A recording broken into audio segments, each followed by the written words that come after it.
Kaya tayo guys, dinner time. Bigla kasi Ang ulam natin ngayon, food is fried chicken and grill intestine of chicken or tinae sa Bisaya, barbecue, sausawan, toyo, suka. Kaya tayo guys, malinis ang kamay ko.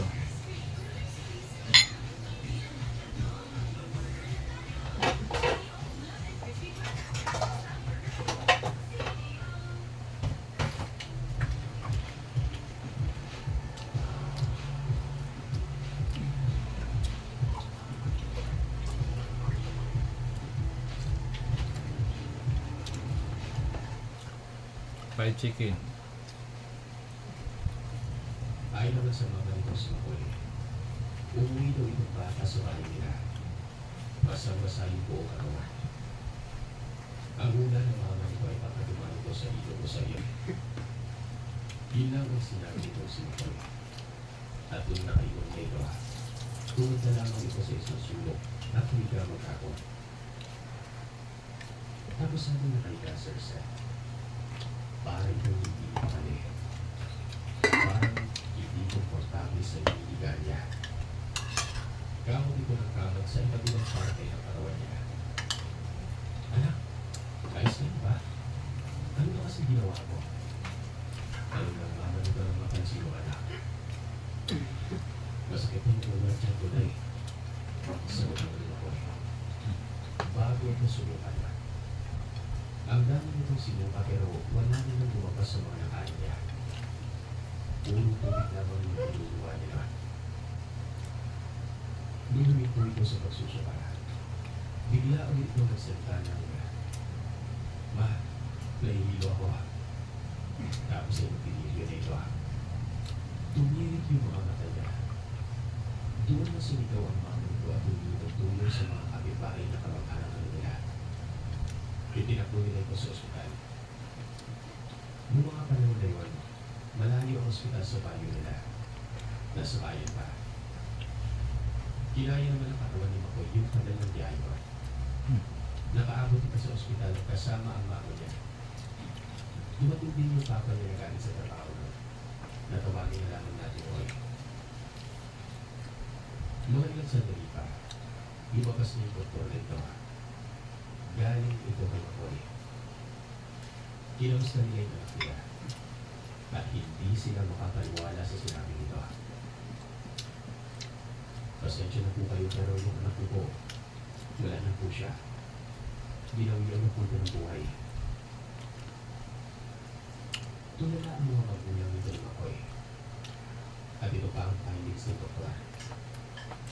Yung katawan ng ano nito ay parang kung nalunod. Sobrang pagtataka nila nga. Lalong-lalo ng mama ni Makoy. Siyempre, nakasama niya ba yung anak niya eh?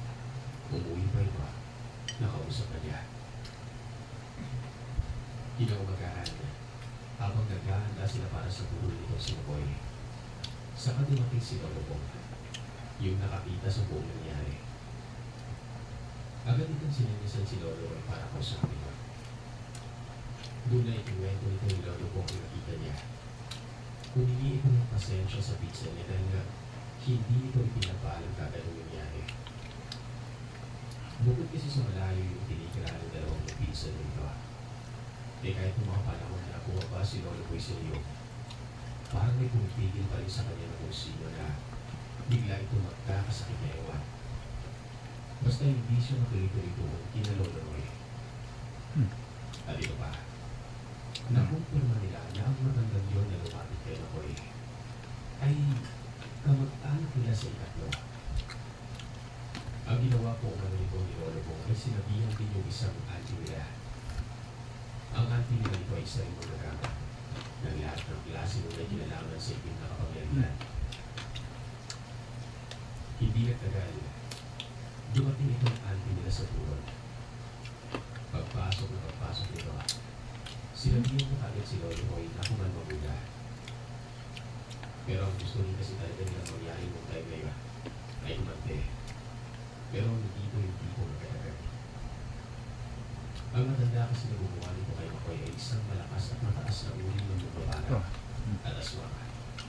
Kaya hindi ka lang tagal ito ng pilido. Kumalma naman ito si Lolo. Dahil nga rin baka kapag nagpadalos-dalos sila, baka siya mismo ang mapahamak. Matapos nilang malaman yung totoong nangyari kay Makoy, yung bangkay nito ay hinuha nila sa loob ng taon. Pinagtulungan nila ito buhati. Pagkatapos, ipinako nila ito sa bintana. Iilan pa lamang yung taong naroon ng mga panahon nila. Pero lahat sila, saksi at gulat na gulat sa sumunod ng mga nangyari. Pagtama ng bangkay nila sa lupa, yung katawan nito ay biglang naging upot ng sahig.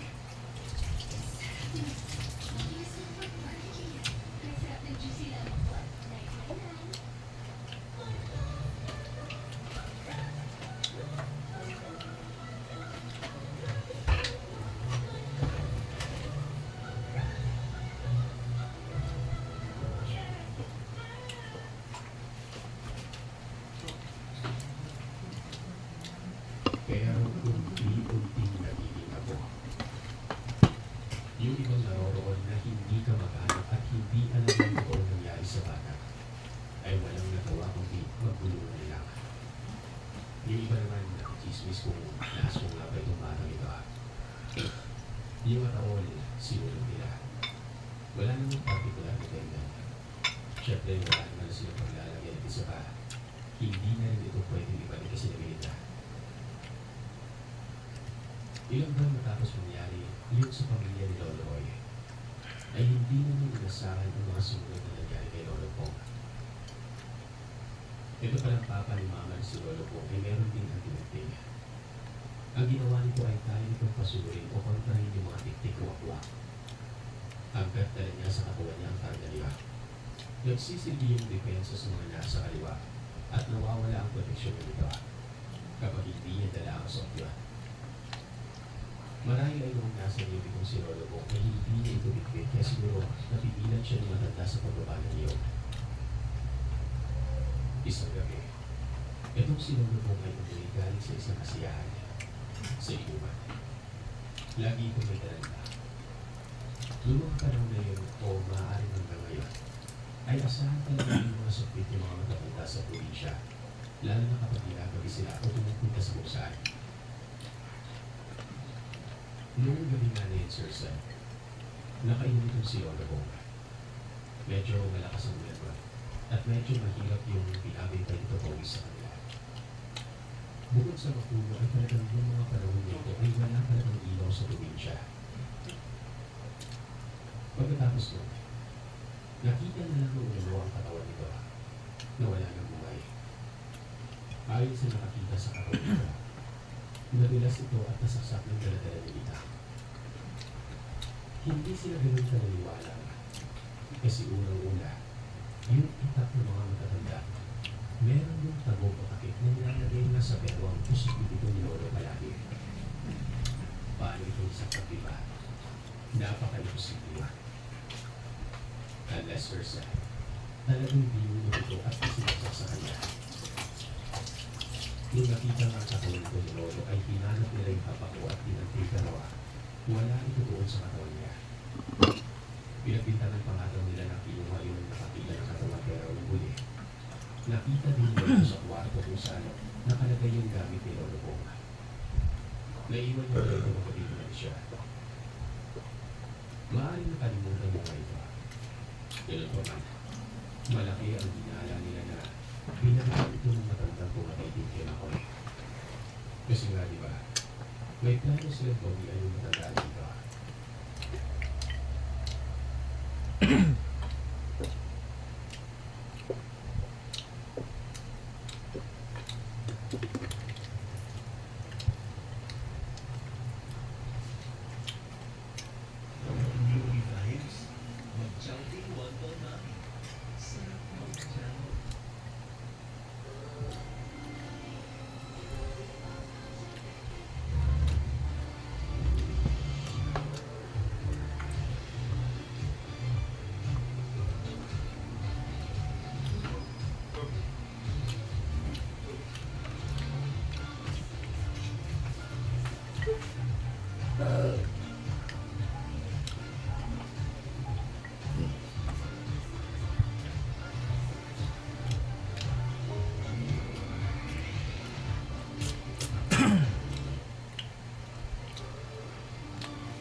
Hindi ko makakalimutan ang kwento mo pa ng nakita.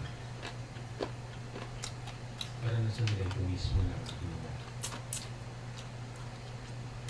Yung mga panahon na ito, makasaway sila Susan pero hindi ko wala pang damang maganda. Matanda na po ako. Kaya kung tatakas na nakit ko may ako na. Kaya kung matagal-tagal na ito nangyari. Nabutan pa nila ang mga panahon kanya-kanyang lipat at settle ang mga tao sa lugar na gusto nila. Kahit may barangay, hindi mo malalaman kung hindi mo mapipilit kung mayroon pang dadating na tao. Kung mayroon pang aayos. Kasi naman, kumbaga normal na sa kanila ang magkaroon ng bagong kakilala at magkaroon ng mga kakilala na agisma. Isang araw ay mayroon tumating na isang matandang alis sa kanila. Bakit hindi pa naman siya? Kapag umaga ay madalas naglalakad-lakad dito para pumapi ng mga tao sa lugar. Yung mga bata, na may mga dala-dala mga pagkain madalas. Yung mga matatamis. Mabait tinanong ko. Nasa loob lang yung next panahon ay naging kilala na siya. Halos na mga kabarangay niya. Binabati niya ito. At yung bahay niya pa yung tipong tuloy niya barangay pero hindi naman dito. Guys, I'm Paul, busog na. Hindi na makaya guys, busog na. Thank you for watching guys. God bless. Ayos isa sa mga